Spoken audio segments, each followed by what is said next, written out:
what's up, folks? Welcome back to the show. Today, I should just entitle the show Ridiculousness, okay? This is the world that we live in. There's so many adjectives I would like to use, but unfortunately, we're on YouTube, so I can't say anything, and I can't breathe, okay? I actually can't. I have no rights. I can't talk. But anyway, let's walk through some of the most ridiculous things that I have seen.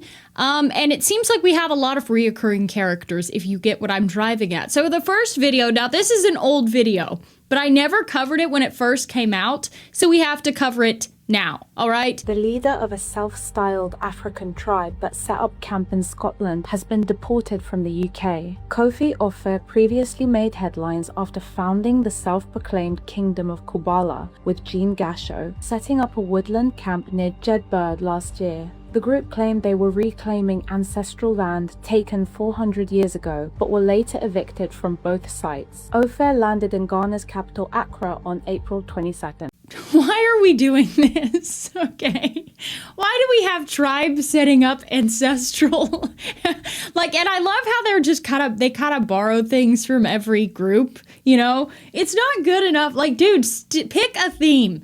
Anyone who is in interior design will tell you have to pick a theme. If you like mid-century modern, then the theme of your entire house has to be mid-century modern. You can't have one that is Oriental fusion. You can't have a room that is Art Deco style. You cannot have another room that is French countryside. You need to pick a theme and stick with it, okay? Same for these people. I mean, shalom, like, good Lord, it's like you got the Indian war paint on, you've got a plushy blanket, you have terms that I associate with a different tribe of people. So many things going on. It's like, let's pick a theme, okay? Let's pick a theme. If I was taking over this tribe, I would say the first thing we need to do is we need to reassess our costumes, okay? We got to reassess the costumes here. They're not doing us any favors. It's really confusing people. It's not going to give us a good, cohesive argument to bring to the courts when we are eventually caught for trespassing on some person's backyard. We really need to pick a theme. Are you from Jamaica? Are you Native Americans? Are you these people? Like, really, seriously, guys, pick a theme. So that's one of the most ridiculous stories I've heard of in a while. I don't even know where to start. There's so much to unpack here. 3 men arrested in Algeria for attempting to enter Spain. Wait, I cut off the bottom of this. I cropped the bottom of it. The rest of the article goes on to say that these 3 men were arrested for attempting to enter into Spain through Algeria by dressing up as sheep. So these were their sheep's costumes. You know, people do this at VBS when they're pretending to be the sheep in a Christmas play or whatever. I really didn't think honestly, of all the disguises, this isn't the one I would go with. And by the way, I can almost guess the color underneath the color. So you really didn't need to go to those lengths, okay? And I don't think anyone who has seen a sheep would be fooled. You know, it might fool some people, but I really don't think the costume is that convincing. Honestly, these people need a lot of help with the costumes. Like, this seems to be a recurring theme. The lost tribe that was squatting on in someone's backyard, you know, the neighbors sitting there barbecuing and they're like, we don't know what's going on. Like, this group of people moved in. We're totally confused and thrown off by the outfits, by the signs that they have displayed. So many different cultures on display here. We can't really nail down what they're going for. Same thing here. When I saw this image, the first thing I thought of was not sheep. We'll just say that. Here's another story that blends in very well with our theme of ridiculousness. A woman was fired after showing up late to work 47 times and was awarded $11.25 million in a racism lawsuit. I'm saying that so I don't have to go and edit it in post. If you were late 47 times to work, do you think you would be awarded? This woman was late to work 47 times and her employer was like, okay, we've had enough of this. You were fired. You're done. I don't think that's unreasonable. I think that's very fair. But she decided, I'm going to sue. Because of who I am, I'm allowed to go to work whenever I want, really. I won't wake up. Sometimes I decide to go to work. Sometimes I decide not to. This woman decided to not show up to work or show up very late 47 times. And then when she's fired, she decides to go and sue them. And then she wins $11.25 million for this. So my plan is to dress up like those sheep. Hear me out. My plan is to try to get a job, dress up like those sheep because they certainly didn't look like sheep. And then when they fire me because I continue to show up late to work, then I'm going to go and scream the R word. Okay? So that's a little bit of ridiculousness. Okay, and can I just say, brace yourselves for this one. All right, now we're taking a break from those people and we're going to these people being ridiculous. This woman, I mean, this is just, if this is not heresy, blasphemy, I don't know what is. I mean, how can you call yourself a Christian and say something like this? My best self connects to God as a Black woman. So Love that. that's it for me. But there are times in my journey where I want that perfect father, to say your abuse was wrong, you deserve justice, whatever. But then the best, safest version of God for me is that Black woman who holds me, who I feel safe with, who is wise. That's so interesting to me. That's very interesting. That is very interesting to me. Okay? And again, borderline blasphemy.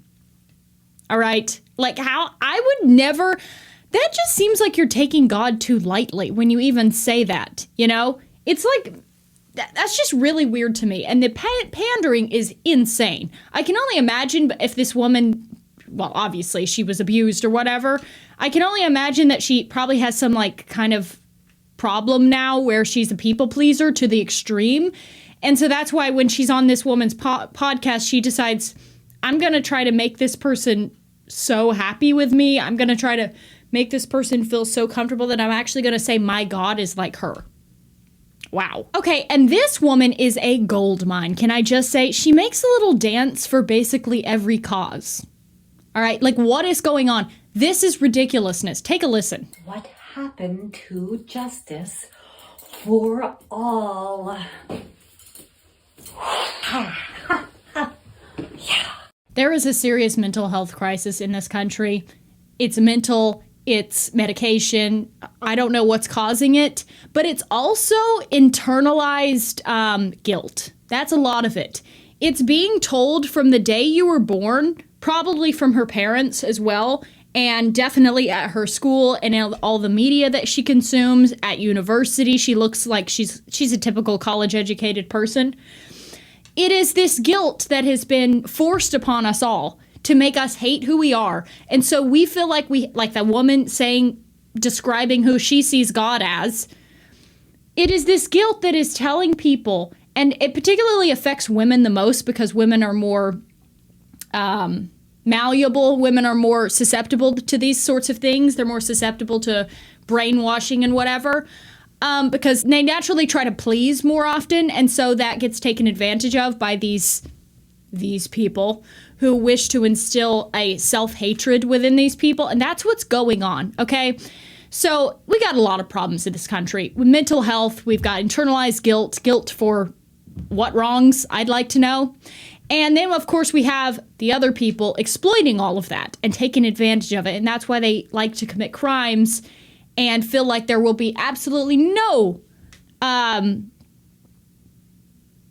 feel like there will be absolutely no consequences to their actions because the people who would enforce the consequences, they've been told that they're not allowed to do that and they shouldn't do that because of their guilt. Okay, so it's a very convoluted subject and it's a very convoluted state of the nation.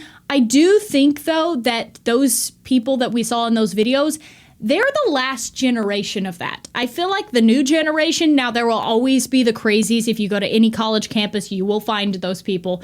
But generally in your 20s, in your teens and 20s, you go through a lot of worldview changes. You have your worldview that was initially granted to you and was initially gained through how you were raised, how you grew up. Now, there are certain people that that question things earlier. There's certain people that get there to their conclusions later in life. Doesn't matter. Generally, between the teens and 20s, that's when you're kind of evaluating. Like, that's why you'll see college students or high school students, they'll be like a communist in high school or college. And then they get out and they get into the real world. And then all of a sudden they're at the they're right wing, radically right wing. So that happens a lot from your teens and 20s. After your 20s, though, it's pretty much been cemented who you are. After your 20s, maybe mid 30s, depending on how sheltered you were growing up, depending on how many experiences you had growing up. Generally, by late 30s and on, you are who you are. So those people are who they are. This next generation, I feel like, is our hope. Because while some of them might cling on to these radical leftist ideas or be stupid in that way, they're going to grow up, they're going to get out in the workforce, and they'll quickly realize that the errors of their old worldview. So that is the hope. That is the hope in all of this. But anyway, I hope you enjoyed this little video of ridiculousness. I don't even know what to title the video. It should just be entitled Ridiculousness.